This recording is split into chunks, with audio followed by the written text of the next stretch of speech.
जय श्री कृष्णा। राधे राधे भक्त जैनों, आज आप सभी ने श्रवण करेंगे पुत्रदा एकादशी व्रत कथा। सभी श्रद्धालु भक्त को मेरा सादर प्रणाम। आज हम उस पावन व्रत कथा का श्रवण करने जा रहे हैं जिसे पुत्रदा एकादशी कहा जाता है।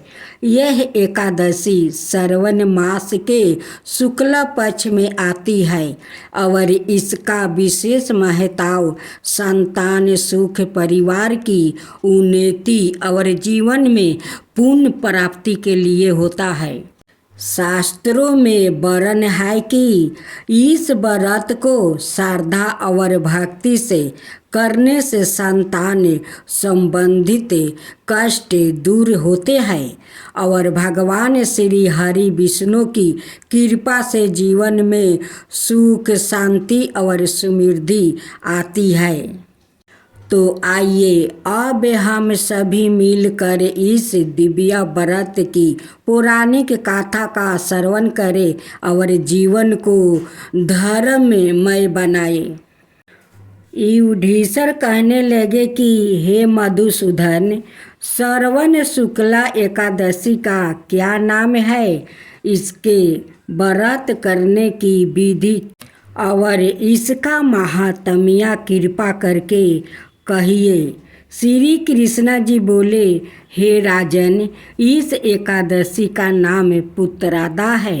अब आप शांति पूर्वक इसकी कथा को सुनिए। द्वापर युग में आरंभ में महिष्मती नाम की एक नगरी थी जिसमें महिजीत नाम का राजा राज करता था, परंतु पुत्रहीन होने के कारण राजा को राज्य सुखदायक नहीं लगता था। जिसके संतान ना हो उसको यह लोक और परलोक दोनों ही दुखदायक होते हैं। पुत्र सुख की प्राप्ति के लिए राजा ने अनेक उपाय किया, परंतु राजा को पुत्र की प्राप्ति नहीं हुई। वृद्धावस्था आती हुई देखकर राजा अपनी प्रजा के प्रतिनिधियों को भुलाकर कहने लगा कि हे प्रजाजनों, मैंने इस जन्म में तो कोई पाप किया नहीं, मेरे खजाने में अनायास से उपार्जन किया हुआ धन भी नहीं है, और ना मैंने कभी देवताओं और ब्राह्मणों का धन ही छीना। किसी दूसरे की धरोहर भी मैंने नहीं लिया। प्रजा को पुत्रा समान पालता रहा। मैं अपराधियों को पुत्रा और बाधाओं की तरह दंड भी देता रहा। कभी किसी से घृणा तक नहीं किया, सबको समान माना है। सर्जनों की सादा पूजा करता रहा। इस प्रकार धर्म युग के राज्य करते हुए भी मेरे पुत्र नहीं है, सो मैं अत्यंत दुख पा रहा हूँ। इसका क्या कारण है? राजा महिजीत की इस बात को विचारने के लिए मंत्रीगण और प्रजा के प्रतिनिधि बन को गए और बड़े बड़े ऋषि और मुनियों के दर्शन करते हुए राजा के हित की उत्तम कामना की पूर्ति के लिए किसी श्रेष्ठ तपस्वी मुनि को देखते फिरते रहे। एक आश्रम में उन्होंने एक अत्यंत वयोवृद्धा धर्म के गाता बड़े तपस्वी परमात्मा में मन लगाए हुए निहार रहा था। जितेंद्रिया, जीतात्मा, जीत क्रोध, संतान धर्म के गूढ़ तत्वे को जानने वाले समझते शास्त्रों के गाता महात्मा लोमस मुनि को देखा, जिनका कल्प के व्यातीत होने पर एक लो में गिरता था। सबने जानकर ऋषि को प्रणाम किया और उनके सामने बैठ गया। उन लोगों को देखकर मुनि ने पूछा कि आप लोग किस कारण आए हैं? निस्संदेह मैं आप लोग का हित करूँगा। मेरा जन्म केवल दूसरों के उपकार के लिए ही है, अतः संकोच मत करो। लोमस ऋषि के ऐसे वचन सुनकर सब लोग बोले, हे महाशय, आप हमारी बात जानने में ब्रह्मा से भी अधिक समर्थ है, अतः आप हमारे इस संदेह को दूर कीजिए।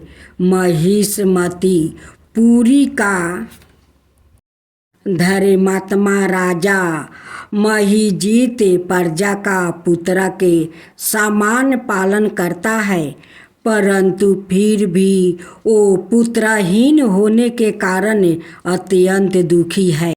हम लोग उसकी प्रजा है, अतः उसके दुख से हम भी दुखी है। आपके दर्शन से हमें पूर्ण विश्वास है कि हमारा यह संकट अवश्य दूर हो जाएगा, क्योंकि महान पुरुष के दर्शन मात्रा से अनेक कष्ट दूर हो जाते हैं।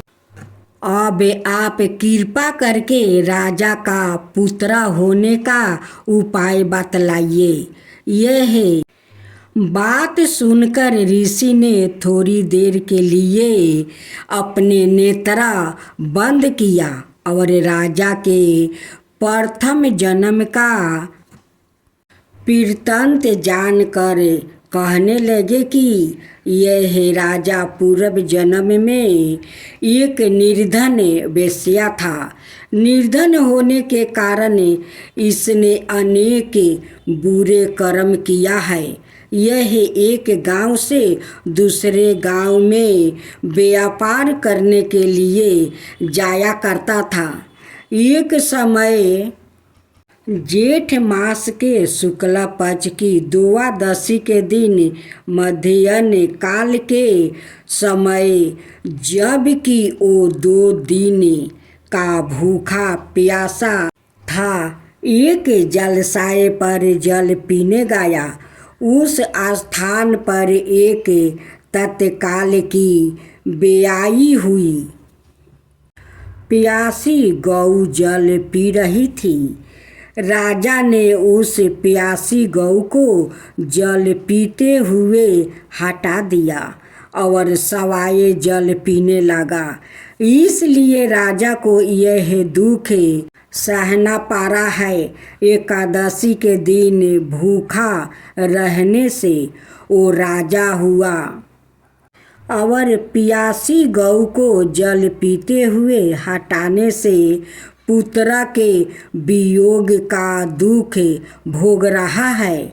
ऐसा सुनकर सब लोग कहने लगे कि हे ऋषि, शास्त्रों में पापों का प्रायश्चित भी लिखा है, अतः राजा का यह पाप नष्ट हो जाए। आप ऐसा कोई उपाय बतलाइए। लोमस मुनि कहने लगे कि श्रवण शुक्ल पक्ष की एकादशी को पुत्रादा एकादशी भी कहते हैं। तुम सब लोग व्रत करो और रात्रि को जागरण भी करो। इससे राजा का यह पूर्व जन्म का पाप अवश्य नष्ट हो जाएगा, साथ ही राजा को पुत्र की प्राप्ति होगी। लोमस ऋषि के ऐसे वचन सुनकर मंत्रियों सहित सारी प्रजा नगर को वापस लौट आई और जब श्रवण शुक्ला एकादशी आई तो लोमस ऋषि की आज्ञा अनुसार राजा सहित सबने पुत्रादा एकादशी का व्रत किया और जागरण किया। इसके पश्चात द्वादशी के दिन इसके पुण्य का फल राजा को दिया गया। उस पुण्य के प्रभाव से रानी ने गर्भ धारण किया और 9 महीना पूरा होने पर उसके एक बड़ा तेजस्वी पुत्र उत्पन्न हुआ। इसलिए हे राजन, इस श्रवण शुक्ला एकादशी का नाम पुत्रादा एकादशी पड़ा है। अत संतान के सुख की इच्छा रखने वाले इस व्रत को अवश्य करें। इसके महत्व को सुनने से मनुष्य सब पापों से मुक्ति हो जाता है और इस लोक में संतान सुख भोग करे, परलोक में स्वर्ग को प्राप्ति होता है। अब सुने एकादशी माता की कथा। भगवान विष्णु बोले, हे इंद्र, ऐसा मायावी दैत्य कौन है जिसने सब देवताओं को जीत लिया है? उसका क्या नाम है? उसमें कितना बल है और किसके आश्रय है और उसका स्थान कहाँ है? यह सब मुझसे विस्तार पूर्वक कहो। भगवान के ऐसे वचन सुनकर इंद्र बोले, हे सर्वव्यापी, भगवान प्राचीन समय में चंद्रावती नगरी में नारी जंघे नाम का एक राक्षस था। उसी के महापरिक्रमी और लोक विख्यात मूर नाम का पुत्र ने सब देवताओं को स्वर्ग से निकाल कर वहाँ अपना अधिकार कर लिया है। वो इंद्र, अग्नि, वरुण, यम, बाहु, ईशा, चंद्रमा, नैतिरथ आदि सबके स्थान पर अधिकार करके और सूर्या बनकर आप ही प्रकाश करता है। सवाई मेघ बन बैठा है और सबसे अजय है। हे असुर निकंदन, उस दुष्टों को मारकर देवताओं को निर्भय बनाइए। इंद्र के ऐसे वचन सुनकर भगवान विष्णु बोले, हे देवताओं, मैं शीघ्र ही तुम्हारे शत्रु का संहार करूँगा। तुम चंद्रावती नगरी को जाओ। इस प्रकार कहकर भगवान सहित सब देवताओं ने चंद्रावती नगरी की ओर प्रस्थान किया। उस समय दैत्यपति मूर दैत्य सेना सहित युद्ध भूमि में गरज रहा था। उस बलवान असुर की गर्जना सुनकर सब देवता भय के मारे चारों दिशाओं में भागने लगे। जब सवाए भगवान विष्णु रणभूमि में आए तो दैत्य उनको भी देख कर अनेक प्रकार के अस्त्र शस्त्र और आयुध लेकर दौड़े। भगवान ने उनको आते देखकर सर्प के समान अपने बाणों से उनके शरीरों को बींध डाला। अनेक दैत्य उनके हाथों से मारा गया। केवल एक मूर ही बाचा रहा। वो अविचल भाव से भगवान के साथ युद्ध करता रहा। भगवान जो भी छीन बाण उसके शरीर में मारते, वो उसके लिए पुष्पा के समान हो जाते। शास्त्रों के प्रहार से उसका शरीर छीन बीन हो गया, परंतु वो फिर भी युद्ध करता ही रहा। अब वो आप से मलेल युद्ध करने लगा और 10,000 बरस तक उनका मलेल युद्ध होता रहा, परंतु वो दैत्य भगवान से पराजित ना हुआ। तब भगवान विष्णु युद्ध से थक कर बदरिका आश्रम चले गए। वहाँ पर एक हेमवती नाम की सुंदर गुफा थी। उसमें विश्राम करने के लिए वो उसके अंदर प्रवेश कर गया। यह गुफा 12 योजन लंबी थी और उसमें एक ही द्वार था। भगवान वहाँ जाकर सो गया। वो दैत्य उनको सोया हुआ देखकर मारने के लिए उद्यत हुआ।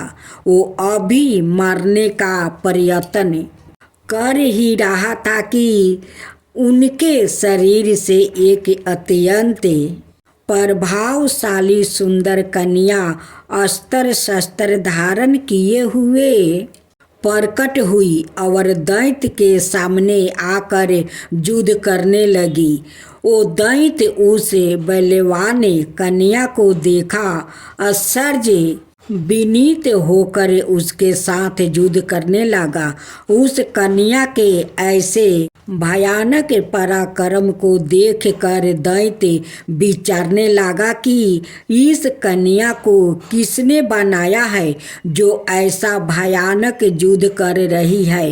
वो ऐसा विचार कर ही रहा था कि उस महादेवी ने उस बलवान दैत्य के रथ को चूर चूर कर दिया और उसके अस्त्र शस्त्र को काट कर टुकड़े टुकड़े कर दिया। तब वो दैत्य महान क्रोध करके मल्लेल युद्ध करने लगा, परंतु देवी ने उसको धक्का मारकर मूर्छित कर दिया। जब वो दैत्य मूर्छित से जागा तो उस देवी ने उसका सिर काट डाला। इस प्रकार वो दैत्य तो पृथ्वी पर गिरकर मृत्यु को प्राप्ति हुआ और बाकी दैत्य डर के मारे पाताल लोक को भाग गया। जब भगवान विष्णु की निद्रा टूटी तो उन्हें मूर दैत्य का काटा हुआ सिर ओ कन्या को दोनों हाथों जोड़कर खड़े देखा। तब भगवान उस कन्या से पूछने लगे कि हे देवी, जिस दैत्य से इंद्रादि के सब देवता भयभीत होकर स्वर्ग से भाग गया था, उसको किसने मारा है? वो कन्या कहने लगी कि भगवान, जब आप निद्रा में थे तो यह दैत्य आपको मारने के लिए उद्यत हुआ। उस समय आपकी योग माया द्वारा आपके शरीर से प्रकट होकर मैंने इस दैत्य को मार गिराया है। यह सुनकर भगवान कहने लगे कि हे देवी, तुमने देवताओं के भय को दूर करके बड़ा भारी कार्य किया है। अत तुम अपनी इच्छा अनुसार वर मांगो। तब वो देवी बोली, हे भगवान, यदि आप मुझे वरदान देना ही चाहते हैं तो यह वरदान दीजिए कि जो कोई भी मेरा व्रत करे उसके सब पाप नष्ट हो जाए और अंत में मोक्ष को प्राप्ति होवे। जो इस व्रत का पुण्य है उसका आधा रात्रि को भोजन करने वाले को मिले और जो एक बार भोजन करे उसको भी आधा फल प्राप्ति हो जाए।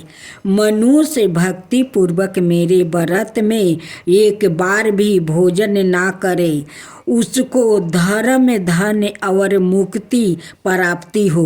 भगवान ने कहा, हे कल्याणी, ऐसा ही होगा। मेरे और तुम्हारे भक्ति एक ही होगा और वो अंत में मोक्ष को प्राप्ति करके मेरे लोक को जाएगा, क्योंकि तुम एकादशी को प्रकट हुई हो और तुम्हारा नाम एकादशी ही होगा। तुम मुझे सब तीर्थों से प्रिय हो, इस कारण तुम्हारे व्रत का फल सब तीर्थों से भी अधिक फल देने वाला होगा। ऐसा कहकर भगवान अंतर्ध्यान हो गए और प्रभु के उत्तम वचनों को सुनकर एकादशी माता प्रसन्न हुई।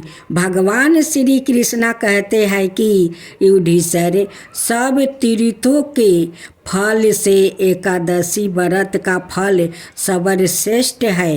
एकादशी व्रत करने वाले को मैं मोक्ष पद देता हूँ, उसके शत्रुओं का नाश और समस्त विघ्नों का नाश करता हूँ। यह मैंने तुमको एकादशी माता की सब वृत्तांत बतलाया है। एकादशी माता पापों को नष्ट करने वाली है और सिद्धियों की देने वाली है। उत्तम पुरुषों को दोनों पक्ष की एकादशियों समान ही सामना करना चाहिए। कोई भेदभाव नहीं समझना चाहिए। जो मनुष्य इस एकादशी के महात्म्य को पढ़ता अथवा सुनता है, उसको अश्वमेध यज्ञ का फल प्राप्ति होता है और वो करोड़ों वर्ष तक विष्णु लोक में वास करता है। वहाँ भी उसका पूजन होता है। जो मनुष्य एकादशी माता की महात्म्य के चौथे भाग को पढ़ता है, उसके भी अनेक पाप नष्ट हो जाते हैं।